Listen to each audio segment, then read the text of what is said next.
My name is Chris Claremont. You're watching Omni X-Men. What is up, everybody? Yes, we are back with another episode of Omni X-Men. We're breaking down X-Men 185 tonight. So really excited. Welcome everybody in. Appreciate you if you're watching the replay. Of course, it's not just me. It is my good friend and co-host, John from John's Comics with Kids. What's up, dude? This is a big, important, exciting issue to get into tonight. I've been looking forward to this one for a while. It's a real shame we got a schlub joining us tonight. That's the only. I was surprised. That's the only drawback. When I saw our guests, I was like, people really have to just like suck it up. I think tonight, just deal with it. We're gonna get through this. We'll survive. You know, it's just another night.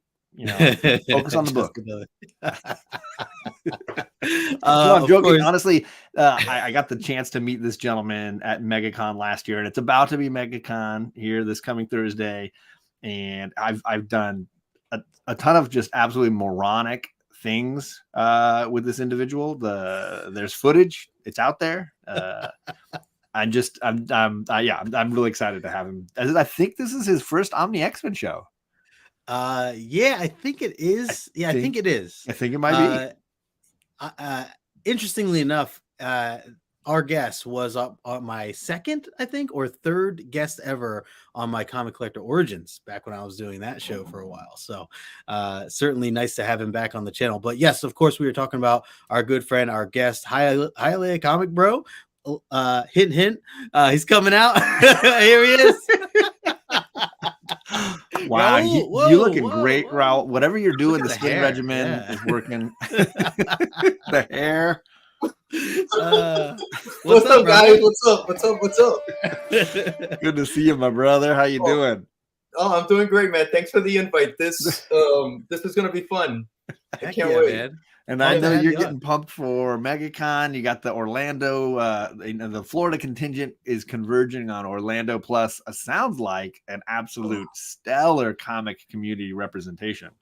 Yes, it's going to be a great time driving up there on Thursday. The con starts at 2, so I plan on being there. We're all getting our rooms together just like last year, so we don't get lost, and we just play dominoes and eat and hunt for comics. You know, that's what it's going to be about. The dream right there. Perfect. Very cool. Well, we appreciate you joining us and being on the show. It's been a while, and I'm glad that you could join us tonight.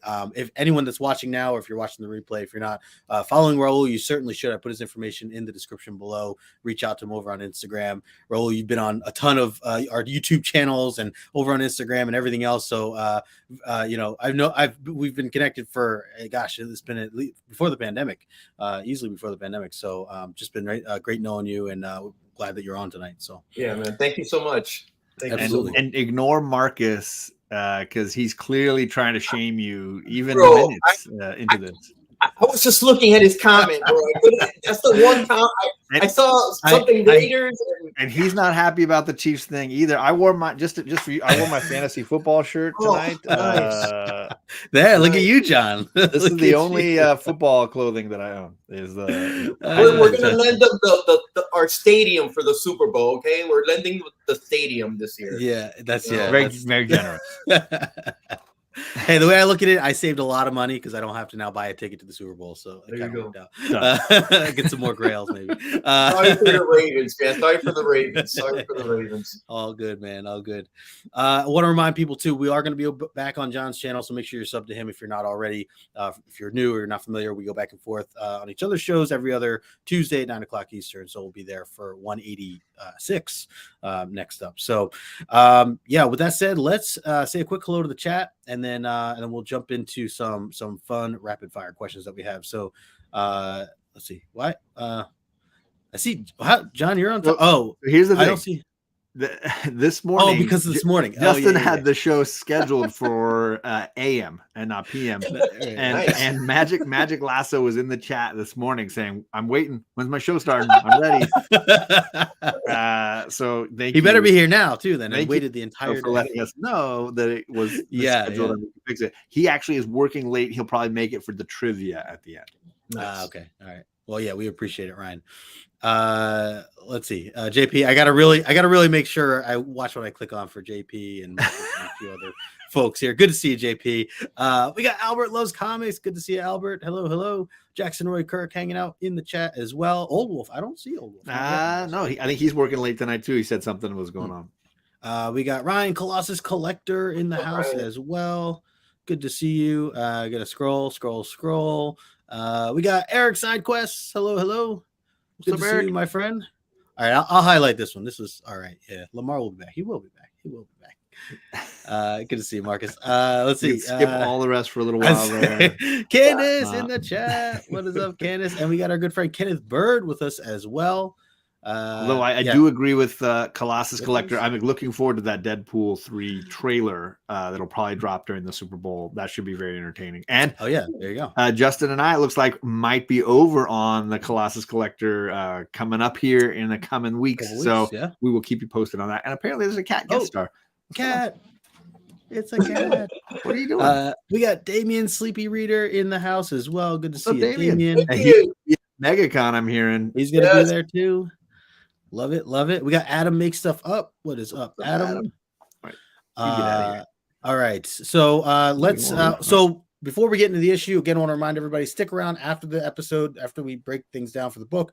We will have trivia questions based on last episode and last issue. So be ready for that. Get your name included on our list, our wheel prize at the end of the season here. So all right, before we get into the actual issue, John, you want to ask a few questions? I absolutely do. But Kenneth, I'm very happy to hear about the positive medical news, my sir. Yeah. We are definitely going to keep sending those good vibes and good prayers and wishes to you. Another stent in his heart, and then he's going to be okay. All right. I'm happy to hear it, sir. And keep us posted. We're happy to hear that news. Absolutely.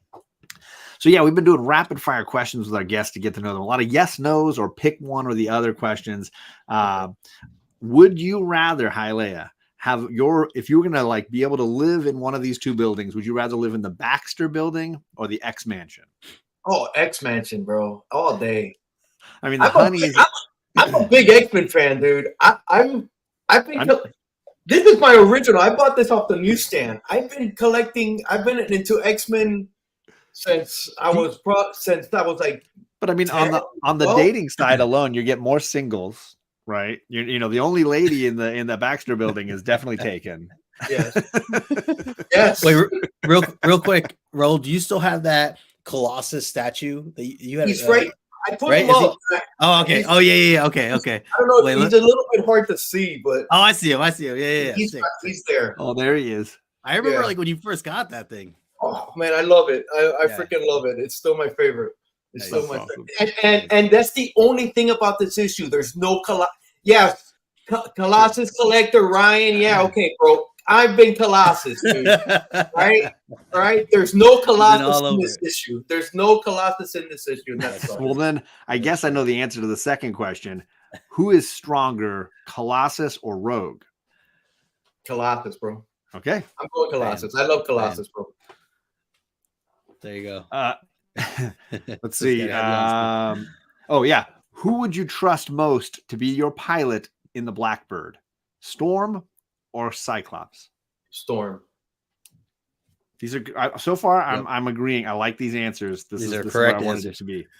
is the most cherished comic book in your collection a mutant related comic? Yes. Ooh, nice. You want to tell us what it is, or should we just keep going? Giant Size. There it is. Giant Size. Nice. My number one book. Heck yeah. Does Gambit have a tramp stamp tattoo? For sure, bro. 100%. No hesitation. 100%, dude. 100%. No hesitation. I like to think so, but we know there's obviously no proof. We have no evidence. I mean, we do know he wears the Speedo pretty consistently. That much we know. Are Scott and Jean the best mutant couple? Best mutant couple. I'm gonna okay. Best mutant couple. No, they're not. Okay. Ooh, all right. No, they're not.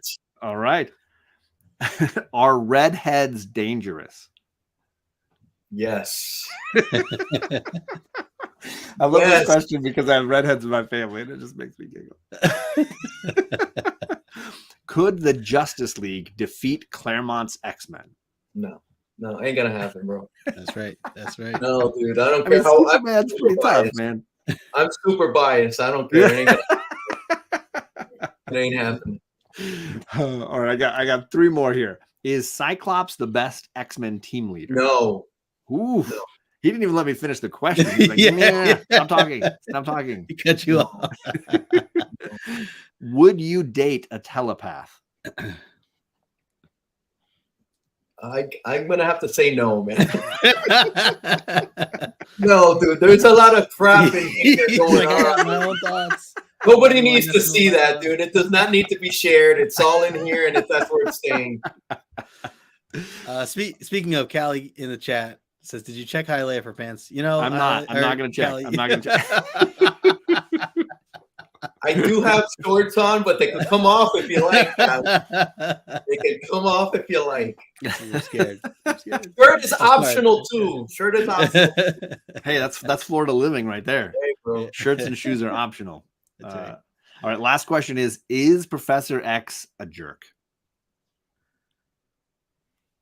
Yeah, dude, he's a jerk. It was a reluctant Yeah, a reluctant one, but I'm gonna go with yeah. There's a lot of history there. There is. He wasn't that much of a jerk, but I think the more it progressed, the more jerkier he got. You know. I mean, it doesn't seem like Claremont loves him a ton. It seems like Claremont is like, let's move him to the side a little bit. Yeah, most definitely.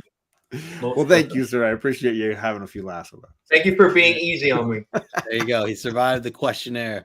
A few other people in the chat wanted to say hello to. We had Shop for Comics hanging out with us. What's going on, Shop? We also had Perry Comics in the house. Hello.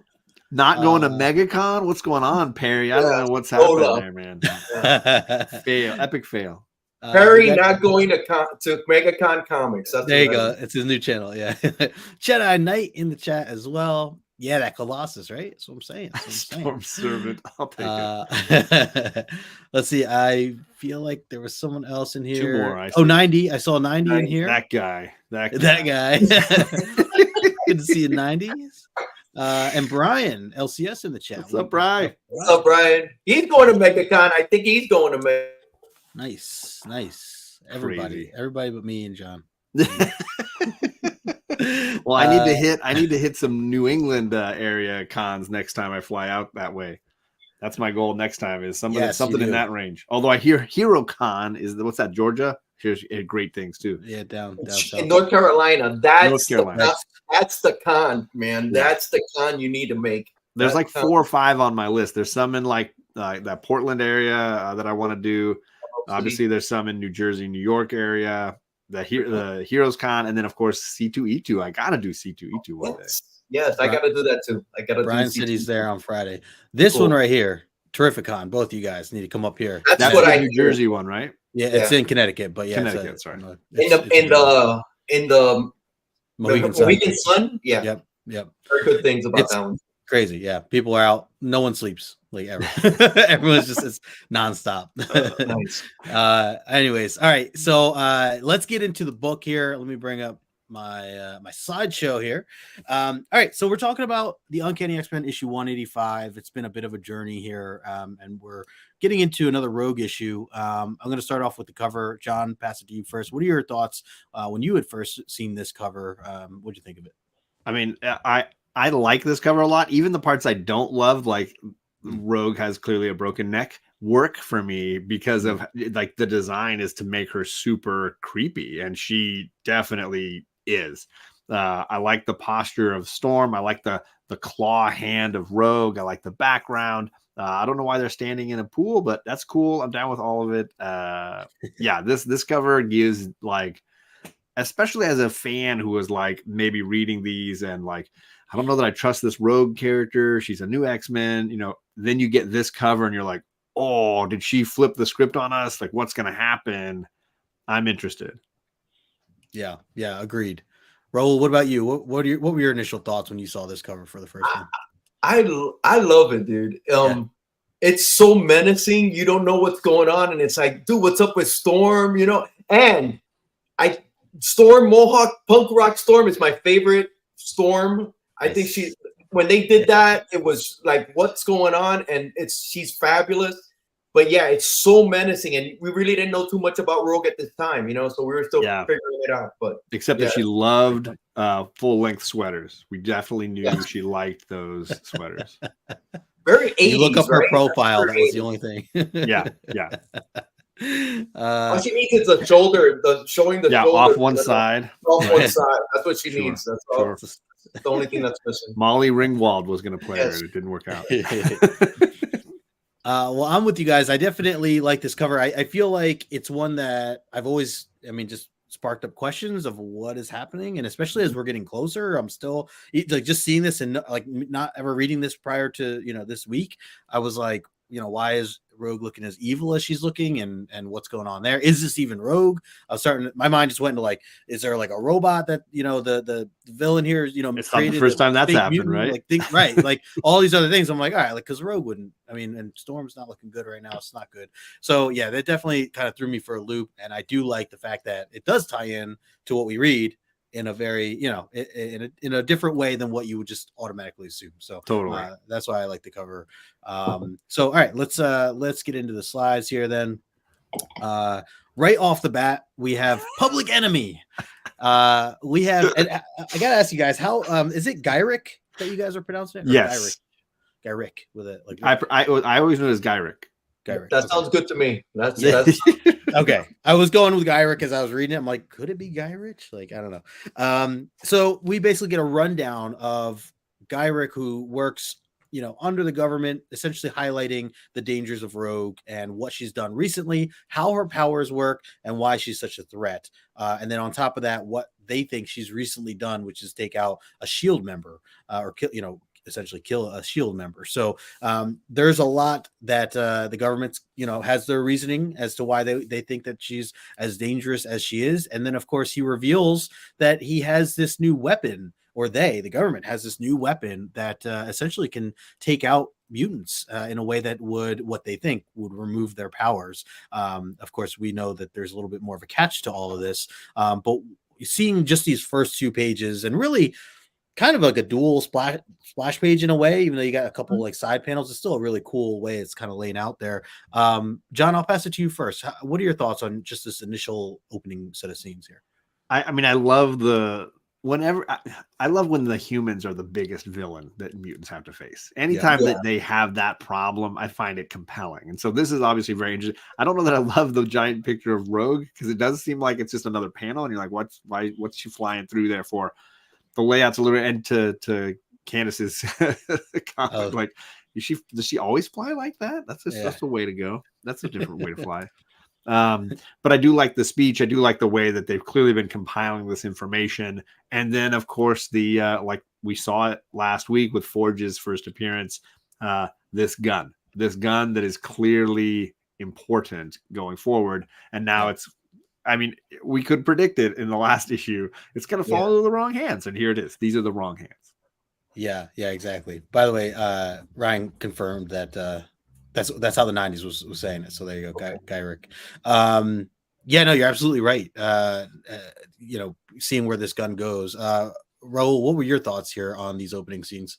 Oh, it's like what you guys said. It's the humans are the biggest enemy. The only thing I've noticed now, though, it's in the first panel, she's got 1 white stripe, and then the other panel, she's got 2 on the side, and on the bottom one, still on the side. I hadn't noticed that before. That's the only thing, but yeah, it's dead on, man. It's it goes back to my favorite villain is the Sentinels, and it kind of goes to the humans, and all that. Yeah. And they're the best enemy of the X-Men, hands down. Yes, I'm with you, absolutely.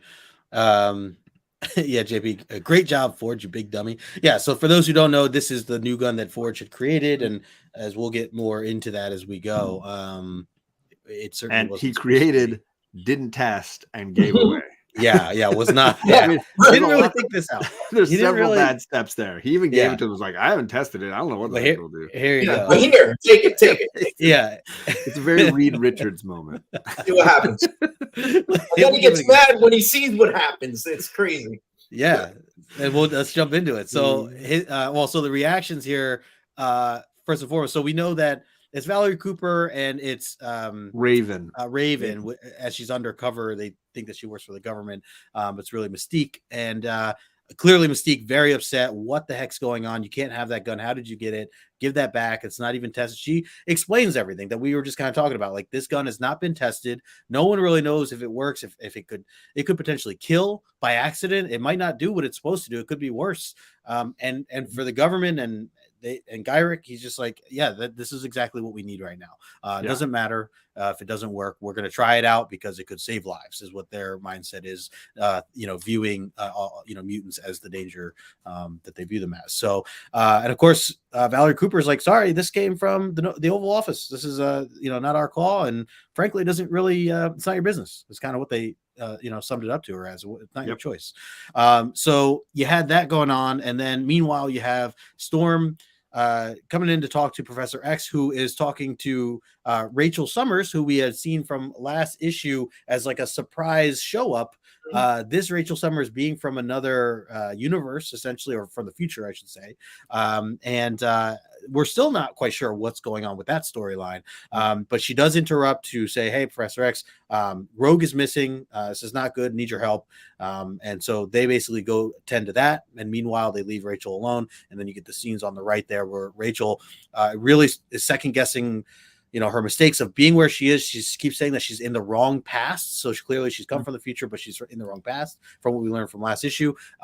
But all these things that she's used to, or the knowledge that she knows, is not connecting to what she's used to. So from what she's seeing now, one of the things that she looks into is wanting to call Scott, her dad. And it's a bit of an emotional moment, because if you think about the scenario and knowing even if Scott's even alive or not, in her world, her calling to hear her dad's voice, it could be quite emotional, so much to where she couldn't even, answer the phone. Meanwhile, he's like, it's the damn pranks.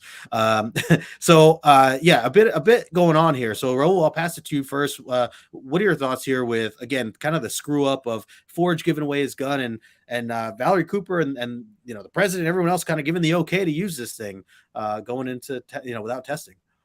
Dude, Valerie's such a piece of shit, bro. She's pathetic, dude. She's just pathetic. That's what I read from it. It was like, dude, Valerie, I'm not gonna say it, but it's like, wow, bless. But you almost had John do a spit take there. and you kind of nailed it with the words out of my mouth. With Rachel, because when this came out, it was like, hey, where did this come from? It was like we were like up in the air. We really didn't know how did she come back. And when this first came out, it was like, what's going on? So it was a very impactful when she's talking to her dad, and it was weird. But you still didn't know what the hell was going on. It's like, okay, it's like they just threw her in, and it's like we don't know anything. What's going on? So it was pretty cool. Yeah, great points. Quick hello to Biggie Shack in the chat. He also points out nice phone cord. Yeah, agreed. Yes. That's another really cool concept that they had for the artwork there. John, what about you? What were your thoughts on some of this, the emotional scenes, Rachel, the position she's in right now, and then of course everything going on with Raven? Yeah, I mean, there's some great back and forth here. I think, that phone call with Rachel is fantastic. I do love the phone cord, which leads to you perfectly covered that blank square where Cyclops hangs up, and now to the left side of her on that fourth time that we see them split is just blank, and it's really cool.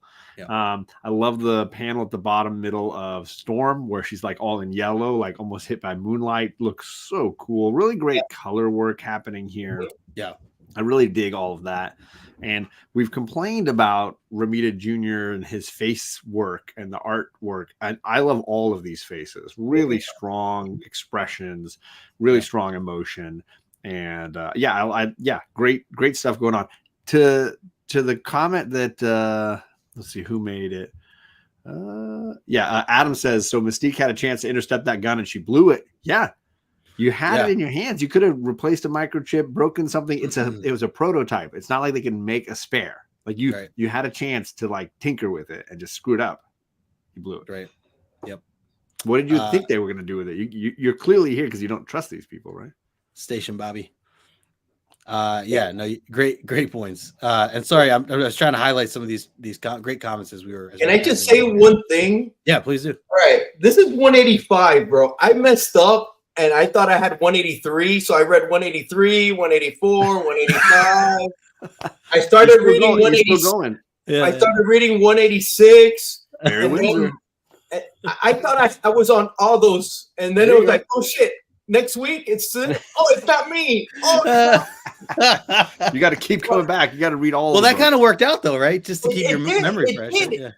And what I've noticed, like this panel with Rachel and the emotion, it's all these issues have had that kind of moment, like Kitty and Colossus. Now her and Scott. Yeah. And next issue is Dynamite with Barry Windsor. It's the next issue is Dynamite as well. It's a nice little run. It's all building up, so it's really cool. Yeah, totally. Yep. All right, let's keep this going then. So a few other scenes here. We have starting on the left, we have Mystique coming back, talking to Destiny here about how she feels about everything that's going on with Rogue. She says that she's in trouble. She says, I know, because she knows things. She is talking about like thinking about maybe this is a good thing for Rogue, that maybe if she, loses her power, she can kind of be quote unquote normal or live a normal life and be what she thinks is happy, because they've been struggling. They care for her like they're like she's a daughter, Mystique especially. So from what we've learned, and I know there's like a bit of a tie-in with the Rom series. I saw Roy Kirk mentioning Rom, and there were a couple issues I even read. John, you had pointed out from previous issues actually. Yeah, when I was going back to kind of get my key issues when it comes to Mystique and Rogue, those two Rom issues are definitely required purchasing. Yeah. And some of the early appearances of Rogue's like second appearance and these things overlap a little bit. So you got to make sure just get them all. Just buy buy all of them. That's what you need. True. It's true. And that's the influence too of the gun that Forge makes, right? Because they mentioned it last issue that after dealing with Rom, the government wanted something that replicated the technology of Rom, and that was the prototype that Forge made. Right. And then after that, we have this other kind of flash scene here talking a little bit about we get Valerie Cooper and Gyrick. These scenes, I feel like they're always in some sort of like story like this where it's like two villains, but then one villain starts to think, well, maybe that's not the right thing to do, or maybe we're not correct, because she's like, I can sum it up in this one sentence. Are we the bad guys? Yeah. Are we the bad guys? Yeah, because like Valerie Cooper's like, hey, like your guys, you're gonna track her down, you're gonna find her. He's like, yeah, we're gonna do whatever it takes. And she's like, all right, well, you're gonna bring her back alive, right? And he's just like, we'll try. Essentially, we'll try. So like that's where like she's a little hesitant now about what did she do to hire these people from the FBI or whatever. And Gyrick, who's a bit power hungry, and it's interesting. He reveals a little bit of like. Just to break down some details, how they're tracking Rogue, and because he thinks Valerie thinks it's that other tool that Forge created that was introduced last issue, but it's not. They actually are using another device that we learned about from Avengers Annual 10 from back with when the Avengers were mixed in to the whole Rogue story when Rogue was first introduced. So I like that there's a little bit of a reference there, and that's how they're kind of tracking her. And he said as we get closer, we'll reset the pin to get even closer, which seems to be related more to what Carol's powers were than Rogue's powers. Like it's something that they used maybe that because it's that alien, the unusual human alien hybrid power that was Carol Danvers, and now that for all intents and purposes Rogue is those things, and that's the signature that they're tracking. Right. And then of course the bottom half there and on to the right we have the scenes where Raven is actually calling in to let Forge know what's happening, kind of catching him up on the fact that his gun is out in the world and they plan to use it, not even test it or anything. And I was going to put a GIF in here with White Goodman. I know we talked about it before. For whatever reason, now I always picture White Goodman when this guy talks. It's not, I mean, it's because it's not him, but I just picture him now. Although I will say it looks like Burt Reynolds in that top far picture. That's true too. That is about as Burt Reynolds as you're going to ever see Forge look there. That face. Yeah. Very true. It's all Bert. 100% Bert. So yeah, a lot of things happening here between these 3-story arcs within. But Raul, I'll pass it back to you. Anything here that you want to point out, or anything that stands out to you on these pages? Yeah, I gotta say, I love Mystique. I love Destiny. I love their dynamic. And when I was reading this, and Destiny doesn't know that Mystique is showing up, I'm like, how the hell doesn't she know? You know, but then they answer that. You know, there's been a disruption, and that's true. She hasn't been working right. Everything hasn't been working right. Which feels like it's probably Rachel, right? That Rachel is disrupting space and time and causing this, which is a nice way to connect two separate plot lines and make sense of a power that ultimately Destiny's power is like, it's whatever the writer wants it to be, right? But it's so good, man. It's and they're great, dynamic. And Mystique with a little skull right here, man. She's such an awesome design, dude. I love her. Yes. And it's for me, it's more about the art. The green, I didn't catch Raven when it was in green, and I was like, why is she in green? And then it's a hologram, you know, it's just like, oh, that's badass. It's so cool. Such a good choice, and it looks so good. And that's what caught me, man, off this panel. And then, of course, you know, Forge getting pissed off. How dare the government use my gun without that, or, you know, all that crap.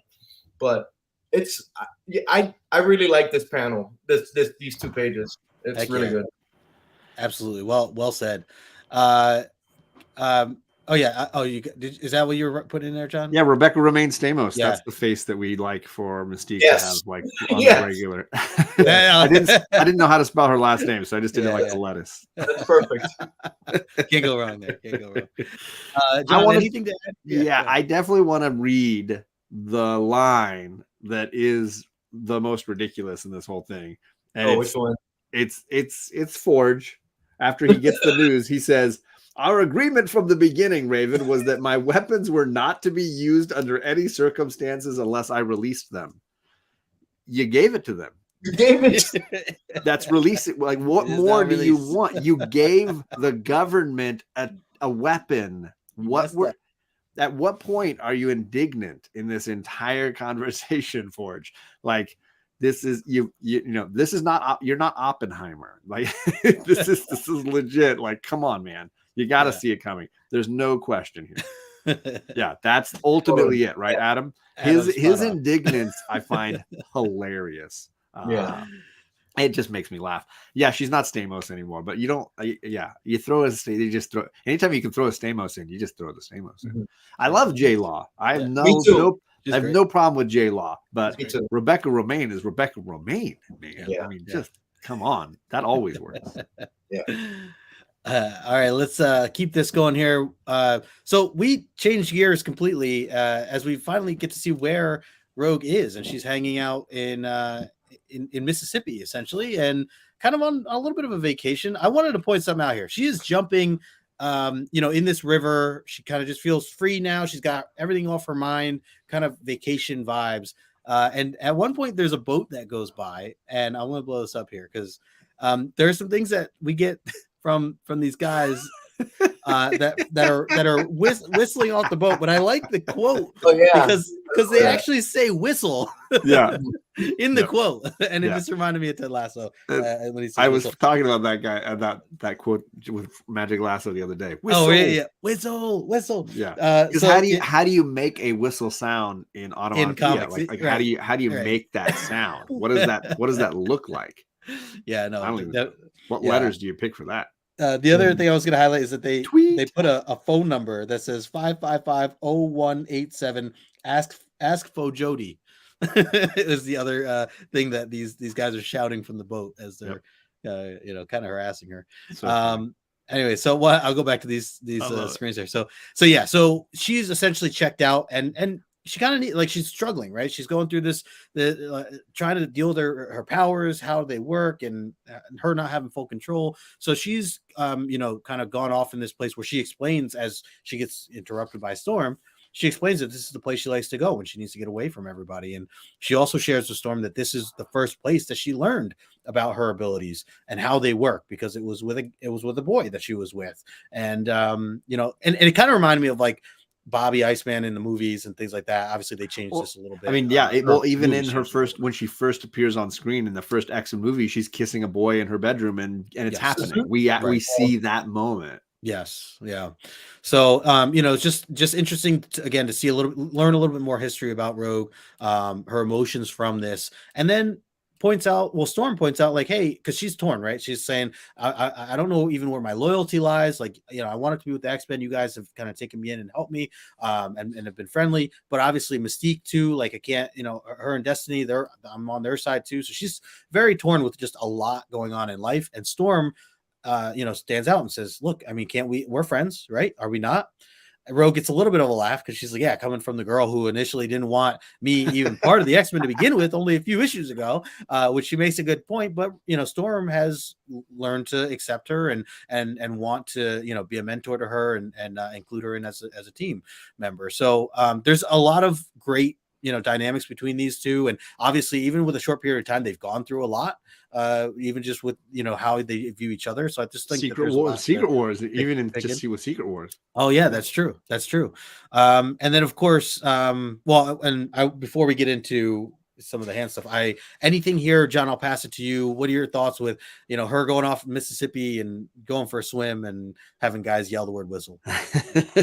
I mean, I'm all in on the Bikini Rogue and Mohawk Storm in her gear chatting by the water. Like, you got me there. Take my money. Mm-hmm. But also when it is drawn this well, and it's easy to harp all over. People crap on John Romita Jr. a ton, but look at these panels. Look at the faces, the laughter on the Rogue laughing face, the Storm laughing, looking face down, the intensity looking face forward. Even that shot of just Storm's hand coming in with the glove, like really well executed. So top to bottom, just phenomenally well drawn. Yep. Yeah. Great point. Raul, what about you? What are your thoughts here on? I just want to say, Justin, you do a really good job of describing these panels, bro. Oh, thanks, man. You freaking do a really good job. And John, you stole the words right out of my mouth. Look at the two panels where Storm is facing us. Yeah. Dude, she looks so badass. Fierce. So badass, man. The art, everybody hates on John Romita Jr., you know, whatever. But he was good here. Yeah. He was good. He wasn't all bad all the time, you know, maybe now or whatever. I don't care. But this is really well done and portrayed. And I like the you know what? It's cool because it's getting the two characters and it's a nice one-on-one with each one and they're getting to know each other. You don't see this a lot anymore in comics. Yeah. In my opinion. Yeah. Very true. Yeah. Them taking 2 full pages, right? Essentially of just back and forth building this relationship. And again, it's not all happy. It's, you know, ups and downs. And even we see that here just in these panels. 2 great comments. Firstly, Jackson Roy Kirk, I do think it's funny that like Rogue is like angry. That's a great, but I took the laugh as sarcastic, like, aren't you the one that didn't want me on the team? Give me exactly. Like, that's how I took it, but I do agree. And then Candace says, wait a second, you guys get all the eye candy and I got Forge and Dot. Come on, Forge, that's some eye candy there, Candace. Come on, now you got the blue. He's got a steel leg. He's got a steel leg. Don't worry, we got you covered next week on Forge eye candy. This is why you got to be careful what issues you pick. I'm just saying, when you join the Omni X-Men, you don't know what you're going to get. Sometimes you might get half naked Forge. You never know. All right, let's. So as I was mentioning, so from here, she's describing, you know, her struggles with her powers, where, you know, mentally the person who she touches throws all this interference her way, and she really can't control any of that. Here, Storm actually offers a hand and says, what if you didn't have that struggle? What if you didn't have the you know, me going against you, and if I gave myself up to you and try it this way? And she's like taken by it. So you know, she's taking the glove off and lets her essentially have like this is the only scene, like Aladdin, like this is the only scene that comes to mind when you get these powers, right? You just get these the phenomenal cosmic power. So so sure enough, immediately Rogue just takes over all these different feelings. And I love the reaction that she gets here. Like, she doesn't even know what to do with herself. She's like, oh my gosh, she was like, I feel the environment around me. She talks about the winds. She talks about the water. She's, twirling water right in front of her like it's a toy. And so much to where she even like zaps herself with electricity or a lightning bolt. Like, it's like it looks fun. It's like cute. She's having a good time, and it's a genuine reaction, right? I think it's just a genuine reaction that any of us would react to if we gained Storm's ability for the first time ever, not knowing how this would all work. So, also some really interesting, talking about artwork, some interesting art. I love the split down the middle with the water and everything else, and we get a lot of cool water scenes in these upcoming panels here. John, what are your thoughts here with the risk that Storm is letting her do this? And she's, it's a bold glove off. Yeah, it's a bold play. I mean, you can see that what Storm is trying to do is that leader gig of like connecting to people that you're teamed with, and really trying to find a way to link into the psyche of where Rogue is at, knowing that Rogue is somewhat unstable, that her loyalties are very obscure, and trying to get her to understand, like, I'm here for you, and I'm with you. And so this is bold move. And I don't know how I feel about it. I both love it and I'm questioning. There's like no discussion. She takes the glove off, and 2 panels later, they're just going for it. There's no moment of like Rogue saying, wait. What happens if it gets out of control? She says the only thing she says is, I'm afraid. Right. And that's it. And then she's like, grab, let's go. Let's do this. And so that's bold. But yeah, I love the way this sort of plays out. Yeah. This is Storm being around Yukio too much, just kind of living on the edge, hanging out with Wolverine. Hi, Leo. What how would you feel, Raul, if you had gotten Storm's powers out of nowhere?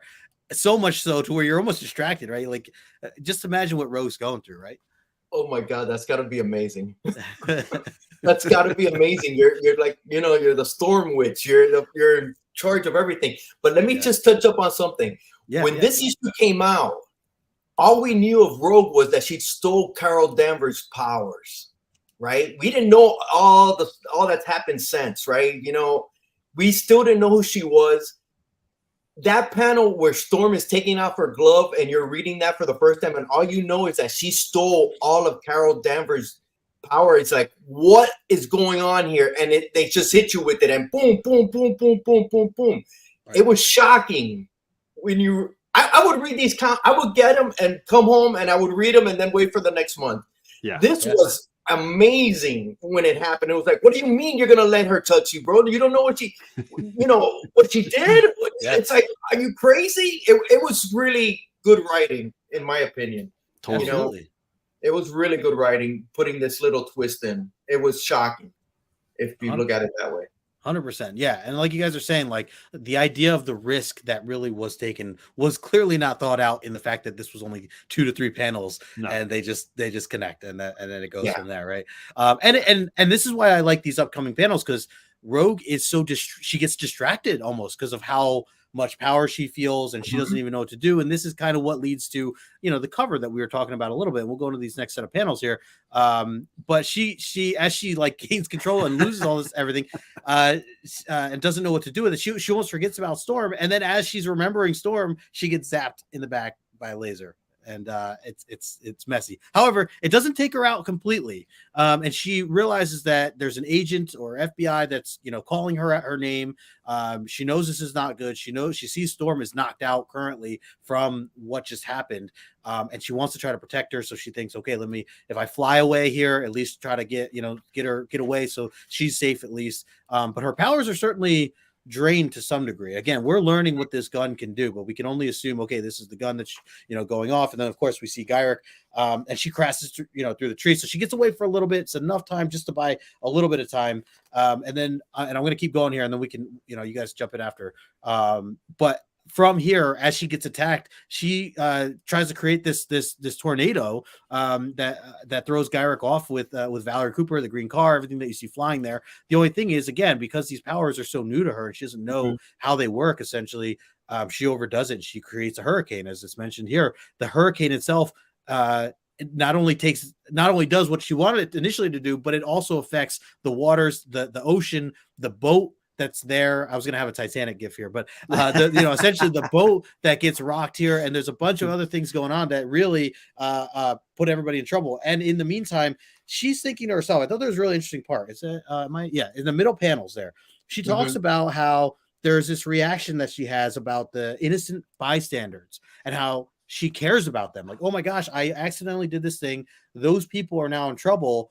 I have to save them. And she pauses for a second and says to herself, she says, whoa, wait a second. This must be Storm's memories here, because that's not how I would think. And this is, I know my power kind of takes the memory. So this must be Storm, right? And this is kind of her mindset when she's first getting into things, and which later she finds out that that's not the case at all when she finds out, and I might be mixing a page here or two up. No, you're right on it. I'm right on. Okay, yeah. So this is where Storm now. Because Storm comes in, yeah. Oh yeah, she kind of takes control of the Storm of the middle page. That's it. Yeah, the third page. Sorry. So she takes over and luckily kind of saves, brings the calms down the hurricane. And Rogue's like, oh, thank goodness, like you're back. Like, Storm, I thought we lost you.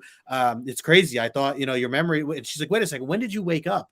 And she says, I've been awake for a little while. I started to realize what was going on. And she puts 2 and 2 together. Rogue, realizing that those were her own thoughts, that she actually cared for this innocent boats of people that she created. So it's just something interesting that I saw with her within herself for Rogue and what she's going through right now, because she had a lot of doubts, and she's also questioning, like, am I a good guy, a bad guy? Like, what, like, where are my priorities and all in all this? And again, not knowing how her powers work, she just assumed, oh, that's probably Storm's thoughts. Again, can't make up my own thoughts, all these things. So it's just a lot on these pages. And at the same time, we get a lot of action. We get all this blue, these awesome, beautiful blue pages that really stand out. Raul, I'll pass it to you first. Between these and some of the ones I was just showing, I don't got nothing to add, dude. You pretty much nailed everything. There's nothing left. It's just an awesome. The only thing I could add is, the art is amazing. You could see it flow, and you could see her, her face freaking out and what's going on, and then Storm all of a sudden pops up. But you nailed it, man. You pretty much summed it up, dude.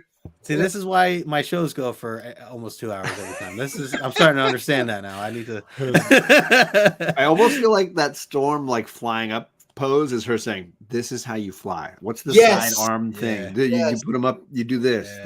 This is what awesome looks like." Yes, definitely.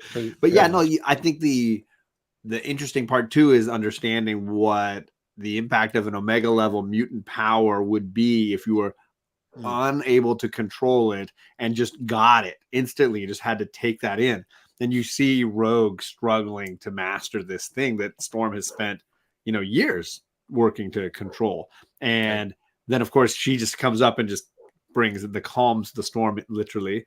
And there's more to deal with here. But yeah, like seeing her come in to show like what control looks like. And the bikini stays on. That's amazing, right? The bikini stays true. on. Yeah, it's a great point. Like, Rogue doesn't wear the string bikini often, and we know why. But this is definitely, gravity defying. Later, Damien. No, I agree. I should have blown up that Storm picture. It really is a cool. It is. I've got the poster in my bedroom. It's all good. Oh, there you go. I was like, I got the tattoo right here, but it's over your bed. Yeah, it's over your bed. Across my back. Yeah. Yeah, exactly.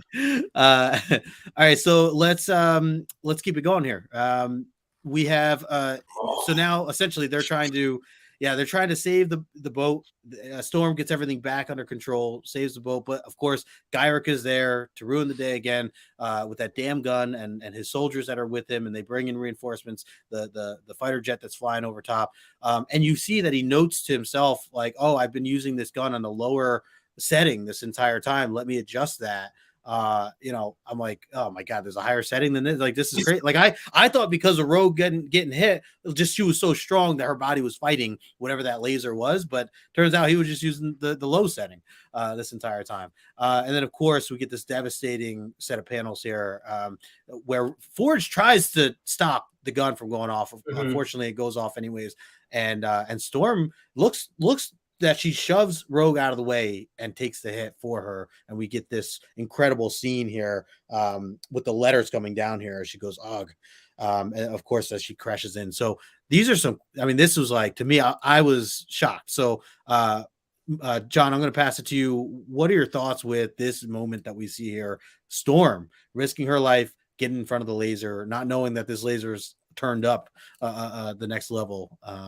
It's a hugely selfless moment, and Michael Scott, I'm with you, buddy. I feel you. This is a big no moment. Dang, that scream, that freaking panel, ARRGH, the scream, the letters, the way she's like overlaid and the light blasting out of her. It's just, that's a phenomenal. I don't know that I can call it a panel. It's just gorgeous. I don't think I've ever seen that, like, from this era, right? I don't know if anyone's done. I'm curious if there's other, examples of stuff like this that artists were doing at that time. That is the best panel on this in this issue, man. That panel is fantastic. Yeah, he nailed it. Her power, like, almost escaping from her appendages. It's like, oh, that panel is so awesome. Yeah, I love it. Love it. Love it. And in a book full of Rogue in a bikini, three guys are telling you that their favorite panel is that one. Is her getting shot. That's a sign. It's a sign. I'm just saying. Yeah, no, this is so well done, dude. It's so well done. So well done. Absolutely. Before I go further, one thing I have to go back for a second. It crossed my mind. I was going to say something I forgot what I was going to say. When you guys were talking about Storm here, and her, and giving her powers to Rogue and everything, I was just thinking, imagine if, like, Rogue right before this, she, like, took Doug's powers or something, and, like, she's like, let me try his powers. Oh, and then, like, it's like nothing. It's like, I mean, it's like, oh, I can understand. Are you shaming? Are you shaming? No, it's just interesting that, like, and then, because you bring up the Omega power level, right? And it's like, it's a good point that you had made, where it's like, whoa, this is like, steroids here compared to, again, I love Doug, it's important too. But anyways, let's go back here. So, all right, so after we get this shocking, reveal of Storm jumping in the way, and getting shot, we kind of get towards the end of the issue here, and Forge comes running in. We saw him just panels beforehand trying to stop Gyrick with the gun going off, and of course he couldn't do the job, or couldn't get there in time, I should say. He runs out to Storm and pulls her in, and I think maybe this is also where we kind of get that. I know you mentioned in the pool scene before, John, but maybe this as he kind of brings it to shorter water, seeing these scenes here, but there's a lot of emotion in these, and then we get crab people, which kind of threw me off at the very end. We'll get into that kind of after, but I want to focus on what Forge had to say here, and I want to hear your guys' thoughts on this, because he makes some great points about the law and about how these two are innocent until proven guilty, and you're just firing away. Like, Raul, what are your thoughts here on this? Because this seemed pretty powerful to me, the way he's tearing. I mean, he's tearing as he's saying this stuff, right? It was great, man. It's like, what did you guys do? And he goes and he saves Storm from drowning, or from drowning or whatever, and then he goes at it with Gyrick, and the panel at the bottom with I guess those are tears or water. I know that's a lot of tears, but it's so powerful, man. It's really good, and you're innocent until proven guilty, and this guy took the law into his hands and he threw that out. It's really well done, man. It's really well done. Claremont was at his peak. Everybody talks about the Phoenix Saga and all this, but he's consistent, dude. It's really good throughout, man. It's not just Phoenix. Yes. These are underrated issues that we've been having into this whole season. I feel like a lot of it's been underrated. Yeah, so I agree. John, what are your thoughts here before we get into the strangeness on the last page? What are your thoughts with Forge and him telling it the way it is to Gyrick here and kind of spilling it out? The impotent rage of Forge. He's I mean, what do you're way too little, too late, my man. Like your shame is internal. You're you just gotta do the work, man. Do the inner work. Get yourself to that better place.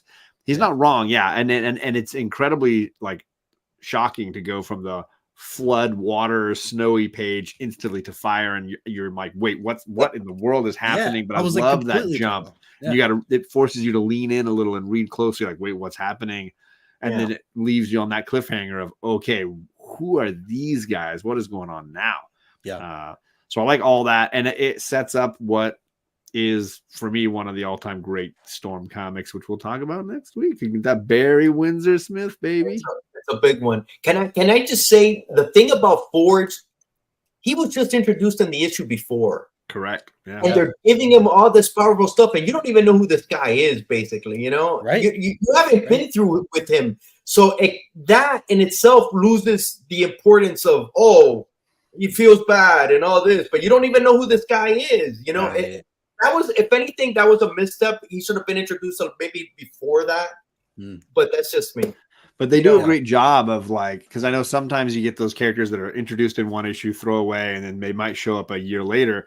They gave him 3-4 issues of story, and he was pivotal in it, and he had character arcs, and drama. You don't even know who he is, and you don't even know who he is. It's kind of cool the way they lay it out, and he's obviously making huge mistakes, but it's kind of cool to see that all kind of play out. And again, I couldn't help it. I already read the next issue. It's I had to do it. I didn't do it yet. I didn't read it yet. Don't tell me anything. I read it, and I haven't read it since it first came out. And I think I understood it more now that I'm older and not 14 or whatever when I read it the first time. It hit harder. Yeah. And then I was like, man, I should have picked 186. I should have picked 186. But when you were saying before, they're just interacting and conversing. When you're a kid, it's like, bro, nobody fights in this issue. Yeah. You're like, where's the action, baby? There's no action in this. This is a throwaway. And I know that's how I read 186 when I was a kid. Yeah. And I read it now, and it's like, oh, shit, this issue is badass. Yeah. I feel like currently my first time that I read through these issues, I kind of look for the action a little more, and then my second time through, I start to appreciate the commentator. Well, then stow that first read, because next week you're not getting it. You're not getting it, but it's fantastic. Candace is saying that there's a comment. One of the letter pages she wants to do. Oh yeah, and we can get in that too. I like that she fell into a burning ring of fire for sure. Candace, that song should probably be the soundtrack to that last page there. JP says big words coming from a guy who made a weapon like this and just handed it over to people who claimed that the government without question. Last issue, great point, JP. Definitely, he acts very emotional about it, but at the same time he really wasn't careful about what he was doing. All right, so Candace saying, can we talk about the mail page? I've actually been checking out since people keep complaining. She wants to point out, she says there was a letter where a professor was shaming them for a spelling error. I didn't see that one. I know, so I put the little screenshot here just so we knew that it was Madeline. As there have been guests, which I like. They've been changing it up, but I didn't get to read all of them myself. John, did you pull it out, or did you read these? Yeah, it was a proofreading error, is what Madeline says that it was. I was shocked and dismayed that you would write, quote, after everyone else has their turn in your closing remarks of the recent X-Mail letter column. Surely the allegedly greatest mutant mind on the planet ought to be able to observe the basic rules of grammar. And then this professor, Roy F. Baumeister, PhD of the Department of Psychology in Cleveland, Ohio, at the Case Western Reserve University, felt the need to share a little piece of his mind. It's easy for you to say, fella. Bobby said this is the same thing John does. Give me a break. Give me a break, guy. Give me a break. Really, guy? Yes, I'm watching Eric. You, Bobby, I'm watching you, buddy. Look at that matty hair. Absolutely. Yeah. Absolutely. So, all right. So we're at the end of the issue, guys. What are I'm looking for final thoughts and how you would grade this on a CGC scale. John, I'll start with you as a whole. What are your thoughts, or how would you grade this, and what are your final thoughts here for the issue? I freaking love this issue. This is a 9/8 white pages all day. And as a Storm fan, not only do I get a ton of content with her, but this is an issue that has seriously lasting consequences. You're going to get, and I don't want to spoil how long it goes, but buckle up for a few Omnis here. We're going to get a different era of Storm. And I love it. And it was my first exposure to this character was during this time period. And I found it just captivating. So this issue holds a lot of nostalgia for me, but even on a reread with you guys, it held up. It held up big time. All right. All right. Raul, what about you? What are your final thoughts and how would you grade? Oh, wait, did you say your grade there, John? Oh, you said 9.8 white pages. Putting it all the way to the top. All right. Yep. All right. Raul, what are your thoughts and how would you grade this? I'll give it a 9.6 white pages. All right. Because I did get thrown off, and then I go, oh shit, it's the dire rafts talking, and that's why the fire's there. That kind of threw me off. Yeah. But other than that, I haven't read this since it first came out. Mm-hmm. And this is a pivotal issue. And I didn't realize it when I did pick this issue, right? I was like, oh shit, this is when she loses her powers, and it's massive. And it goes on and it gets incorporated into other storylines coming up. Yep. And you would think Storm without powers wasn't a good thing, but it's amazing and it's awesome, and you get to see the character grow in a whole different way. Oh man. And you asked me at the beginning, is Scott the best leader? I think Storm is the best leader, and it's coming to you soon. Cool. She's really an amazing character, and you're gonna see it now coming up in a couple of more, maybe one more Omni. You're really gonna hit. Man, I can't wait, man. I can't wait. Yeah, it's so good.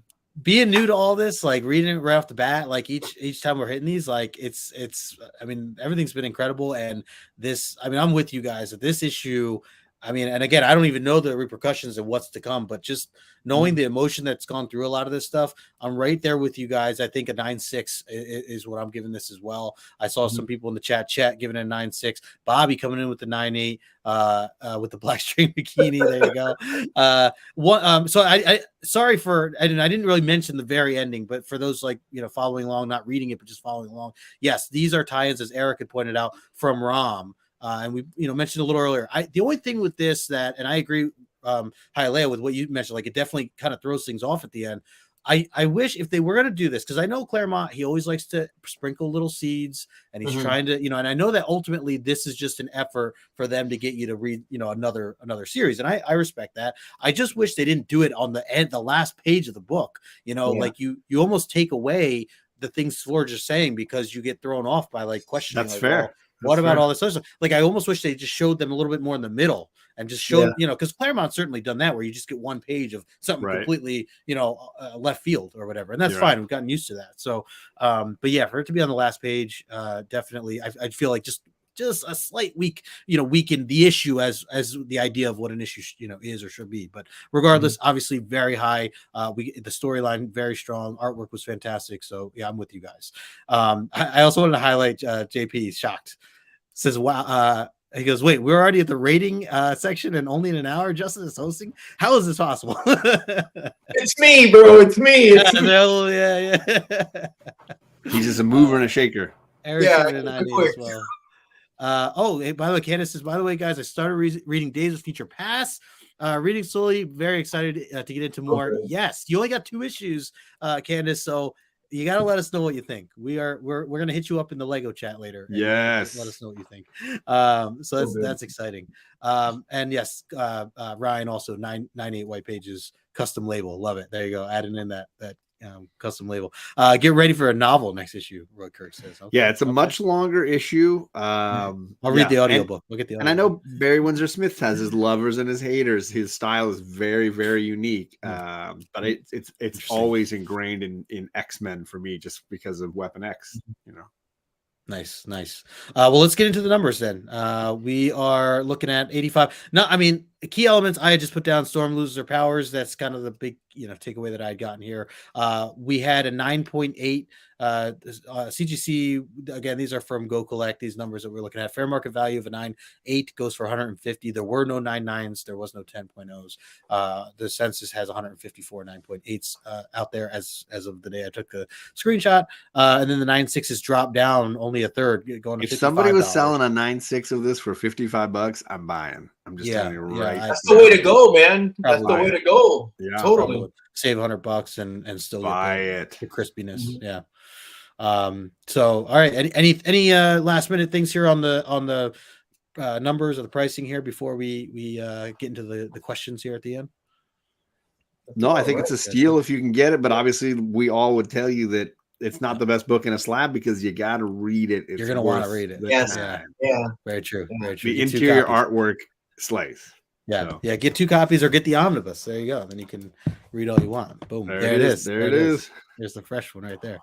All right. Let's take this out. All right. So don't go away, folks. We do have our questions. I gotta find my copy. I feel like I have 2 yeah. You know what? And then that's 186 right there. Okay. Yeah. He's got 186. I think I have that one. Okay. Yeah.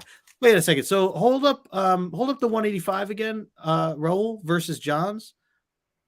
Are they? Is one a little different? Oh, okay. I thought one was like a little more purple versus a blue. Mine's coming off a little blue on my lighting here a little bit. So I feel like I've noticed that. Not even between your guys's. Mine's more. It's more purple. Like you can see it's a little more. Mine is more blue. Yours is more purple. Yeah.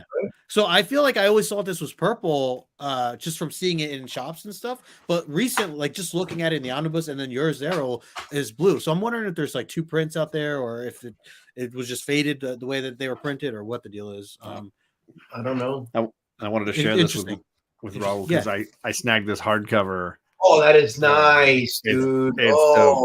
It's got a lot. It's basically got all the like Barry Windsor Smith work from across Uncanny. Oh, that is in one hardcover. It's really dope. It's really cool. I've never seen that. Is it the whole issue?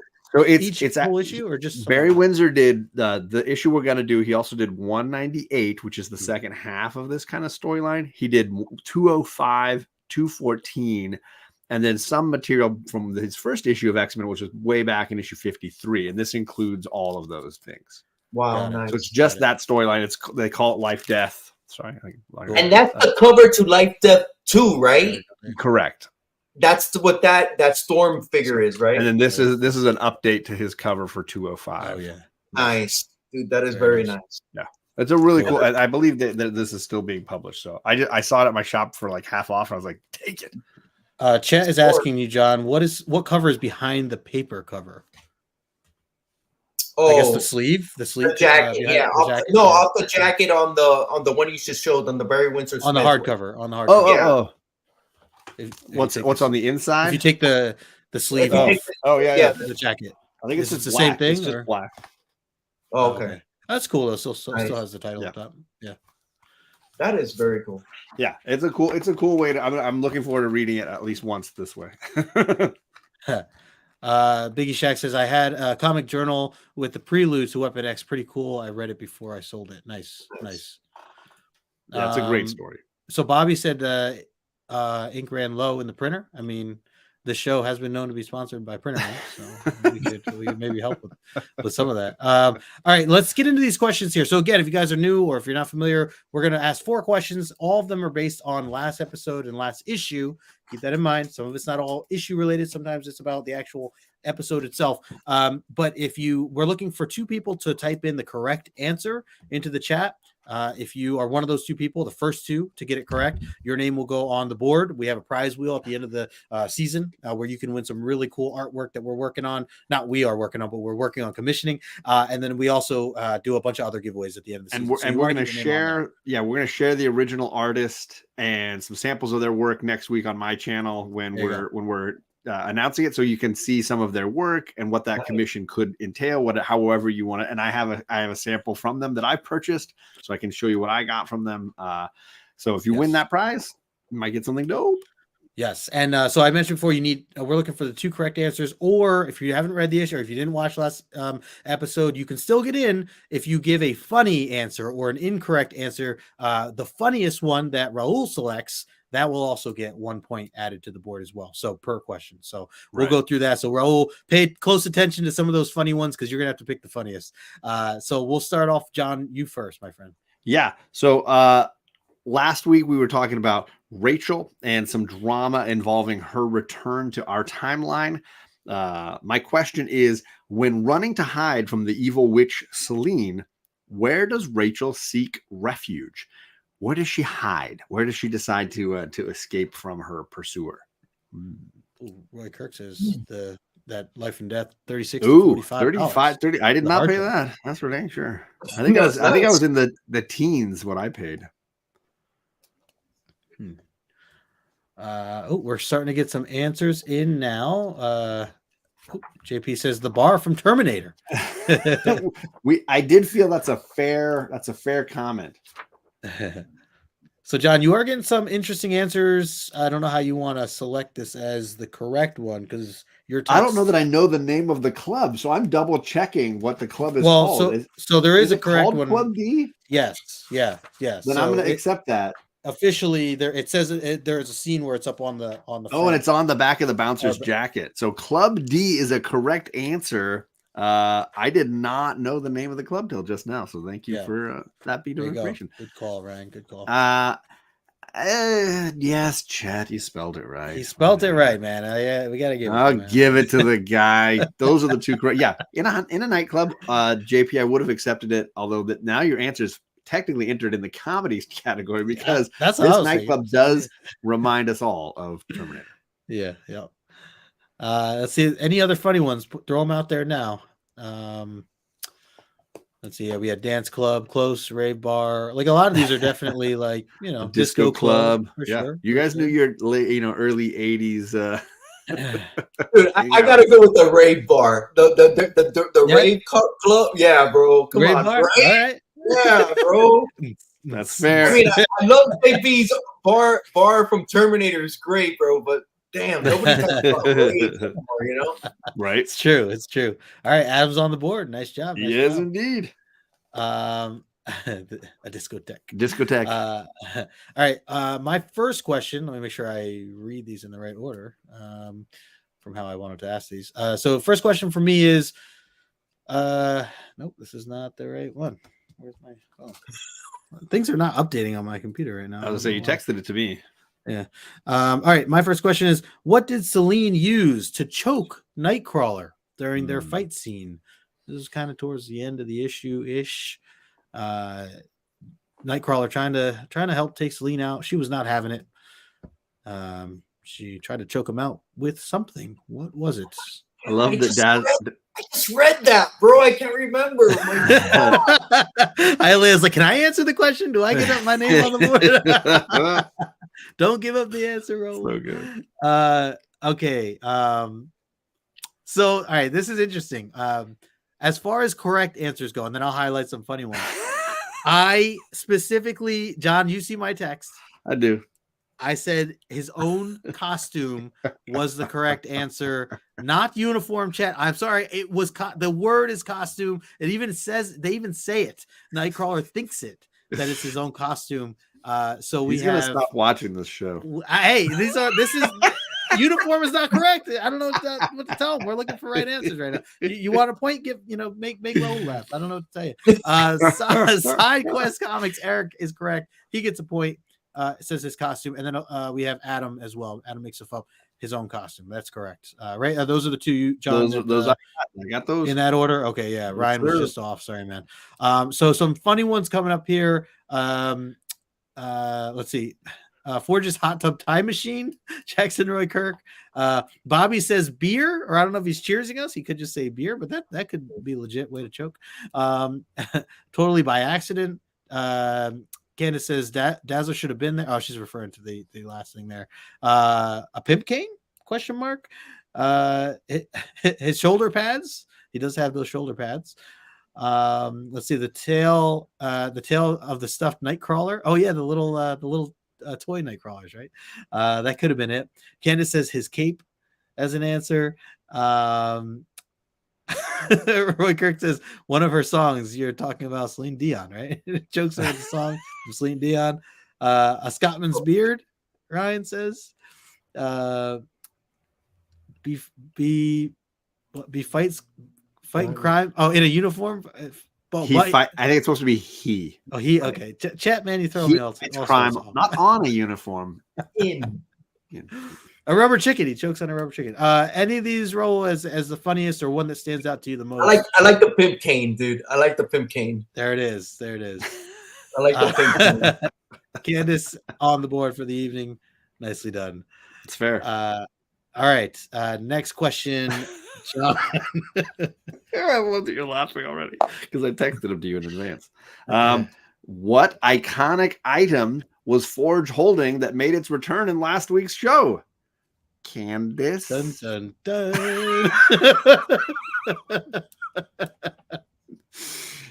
Candace.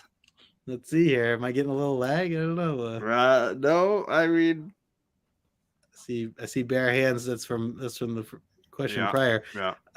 JP says sandwich. I mean, you can never go with the answers. You can't never go wrong with that. With sandwich. But it is SideQuest and JP, and it's funny because people have been saying the answer to this question. I know all night. They've been talking about his pimp cane because it did make an appearance in this issue as well. He was gesticulating with it. Yes. But I got SideQuest and I got JP. Yeah, I'll accept the cane. That works. The cane. So Eric and Jason are on the board. It is funny. It is funny that Candace got a point for saying pimp cane, but not for this question. No, for another question. For the comedy of the previous question. From Raul, yeah. Yes. All right, so we still have some opportunity here for some more funny ones. So feel free to throw them in. We have Gandalf's staff, as Ryan put it. Bobby holding strong with the rubber chicken joke. There it is again. Rubber chicken. We had a couple sandwiches I saw. Candace saying, yeah, I mean, this was the second appearance of, and then tonight was the third. Or tonight was the third. That's right. Yeah, that's right. Chet says his Daisy Dukes. I mean, he certainly had some. I like the popped Izod with the collar going. Yeah, the Izod. It was working. She said I would have gotten got there quicker, but my autocorrect was ruined for me. There you go. It happens to Chet all the time. You talk to him about that. All right. Anything else here for humor? You know what?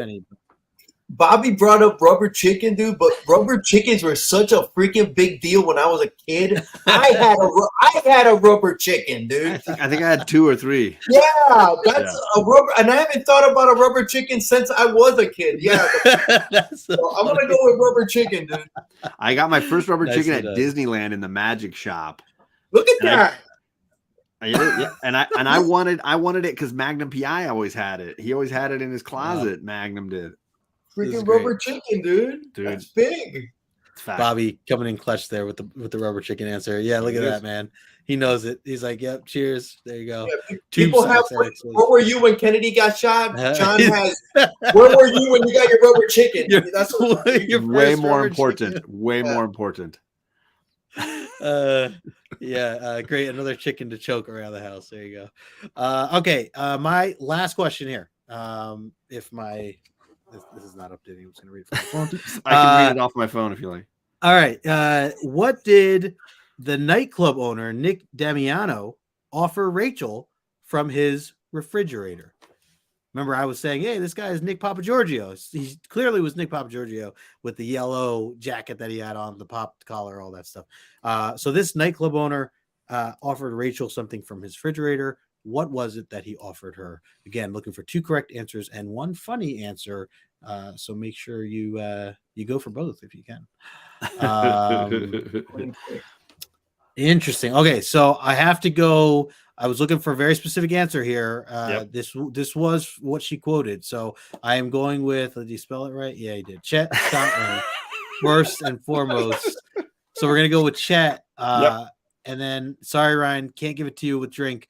I'm gonna go with Candace here. Orange juice. That's the one I got as the correct answers. So Candace on the board. Yes, JP's going back hard with that sandwich. That Wolverine crashed the Blackbird because he got the hangers. Oh yes, yeah. I mean, no more rubber chickens. No more chickens. No. Bobby said some champagne. He said, "Here you go, my darling, some champagne," and his rubber chicken. Leftover chicken, Adam says. A lot of chicken going on right now. Right. SideQuest says, damn Spellcheck got me. Yeah. So you guys gotta turn off that feator, man. It's a terrible feature. Yeah. Although, unless your name is Chet, then you turn it on. You turn that on. Let's see. Candace says Rachel's dinner. Rachel's dinner. Yeah. Where's Magic Lasso when you need him? I know. Where is Ryan? He's been working late. They've been putting him on the late night shifts on Tuesday nights. He's very upset about it because I usually call him on Mondays and Wednesdays while Charlie's got soccer. We just talk on the phone, and he's always like, "Dang, they put me on the night shift again next week." Oh. Yep. Let's see. Bobby said that he gave her his life from the refrigerator. Okay. Colossus says purple stuff. Poured her a glass of purple stuff. Raul, anything here that stands out to you? I think we're getting the only thing that stands out is JP and his damn sandwich, dude. He's pretty consistent. There you go. There you go. He's only got one joke. He's got to keep telling. Yeah. He knows it'll hit at some point. Yeah, it's gonna hit, and he's with it. All right, there you go, JP awesome. With the point. So congrats everybody. Appreciate everyone that's in the chat right now. We want to thank you, Raul, for joining us, being a guest on the show. We got to have you on each and every season here on out, man. We appreciate it. Oh, definitely, dude. This was a blast. And you know what? I think I'm gonna keep reading them because now I haven't read them in so long that it's like tune in every week and we'll walk you through another one and we'll be on John's channel, man. Definitely. Absolutely. Yeah, and now you'll know all the answers now when we ask the questions. Yeah. Well, if you jump in early enough and you just lurk in the backstage, you could see these guys doing their magic.